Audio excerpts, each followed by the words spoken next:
Hello friends, welcome to new Vinayaka institute. मैं विवेक कुमार आपका स्वागत करता हूं।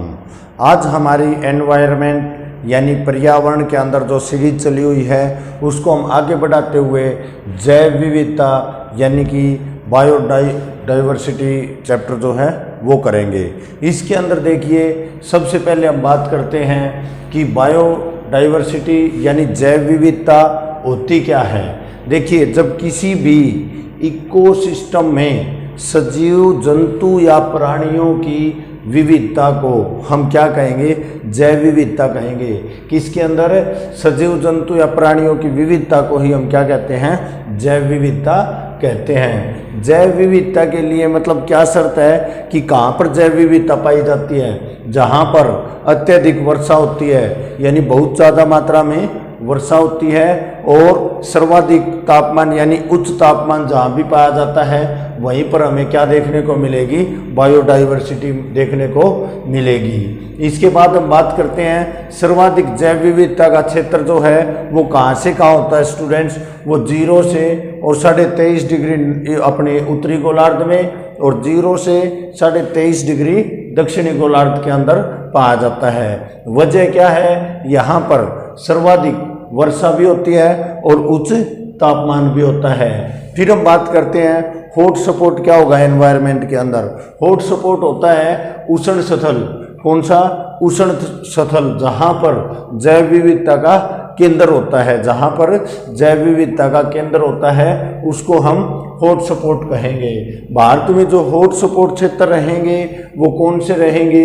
गुजरात से कन्याकुमारी तक। यह हमारा गुजरात है, गुजरात से कन्याकुमारी तक, क्योंकि पश्चिमी घाट है, यहाँ पर बहुत अधिक मात्रा में वर्षा होती है। और पूर्वी भारत में, जैसे पूर्वी भारत में हमारा पूर्वी घाट हो गया, और जो 7 सिस्टर्स हैं कौन से?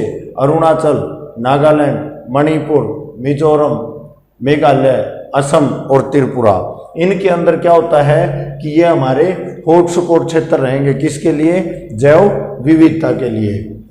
इसके बाद हम बात करते हैं केरल में जो हमारी शांत घाटी है।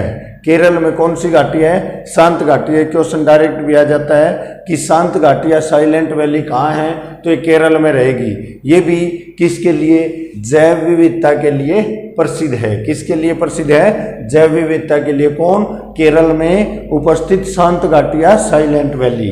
अब जैसे मैं इसको उतरते क्रम में बताता हूँ, कहाँ कहाँ पर मतलब ये उतरते क्रम में सबसे अधिक जो जैव विविधता पाई जाती है वो पश्चिमी घाट पे पाई जाती है। कहाँ पर?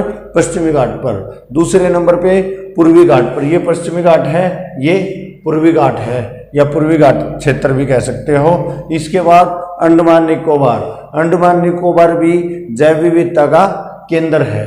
ठीक है। इसके बाद हम बात करते हैं लक्षद्वीप और निकोबार। ये भी हमारा क्या रहेगा? ये भी हमारा इसके लिए जैव विविधता के लिए प्रसिद्ध रहेगा। इसके बाद हम बात करते हैं जैव विविधता दिवस मनाया कब जाता है? जैव विविधता दिवस जो है वो 22 मई को मनाया जाता है। कब मनाया जाता है? 22 मई को मनाया जाता है भाई। ठीक है। जैव विविधता शब्द का पहली बार प्रयोग किसने किया था? जैव विविधता शब्द का पहली बार प्रयोग वाल्टर जी एसेन ने किया था। किसने? वाल्टर जी एसेन ने किया था भाई। ठीक है। यूएनओ यानी कि जैव विविधता दशक, जैव विविधता दिवस, ये जो दशक है ये जो 2011 से 2020 तक का जो समय है वो हमारा क्या रहेगा? वो जैव विविधता दशक रहेगा भाई। ठीक है। अब जैव विविधता का कारण क्या है, यानी इस पे संकट किस लिए आते हैं? तो ये देखिए, नंबर 1 पे प्राकृतिक आवास का नष्ट हो जाना, यानी प्राकृतिक जहाँ पर वो रहते हैं जीव जंतु, उनका जो क्षेत्र है वो आवास जो है वो नष्ट कर दिया जाता है। या ग्लोबल वार्मिंग। ग्लोबल वार्मिंग क्या होता है? ग्लोबल वार्मिंग होता है जैसे कि औसत टेम्परेचर से ज़्यादा टेम्परेचर हो जाना पृथ्वी का या उस क्षेत्र का, वो हमारा ग्लोबल वार्मिंग में आता है भाई। ठीक है। विदेशी प्रजातियों का आक्रमण, यानी कि कोई बाहरी जीव जंतु जो मतलब क्या कर दे, इनके ऊपर जो पहले से रह रहे हैं उस आक्रमण के कारण इनको क्या करना पड़ता है? अपना स्थान चेंज करना पड़ता है, और आगे सुरक्षित स्थान न मिलने पर भी जीव जंतुओं की जो प्रजाति है वो लुप्त हो जाती है वहाँ से।